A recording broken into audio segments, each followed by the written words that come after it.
Hello everyone, welcome to another video. So we finally got the new ChatGPT 5 model and now we can do many things with ChatGPT 5. In this video, I'm going to show you with this all updates, there's a little small update that you can now change the chat color of your chat accent in ChatGPT 5. So if I go to a new chat like this, you can see this is the yellow version of chat accent color. So there's a lot of color you can use right now. So I'm going to show you how to change that. So if I just go to my profile icon in the left bottom corner, as you can see, click on your profile icon, then go to settings.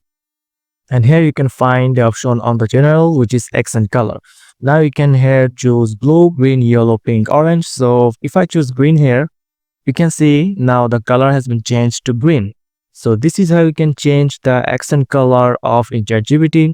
But if you're using a mobile phone, you can also change that by just like that. Just go to your profile icon, but in the mobile phone there's a small difference in settings. So if you're using mobile, just go to your settings and go to the settings option, and after that you just need to go to the personalization option. If you're using a mobile phone, go to the personalization, and there you'll find a accent color option, and here you can choose the accent color from your Android or iPhone if you have it. So that's it guys, it's a small new feature that I want to share with you. So if you found this video helpful, please subscribe and thank you for watching.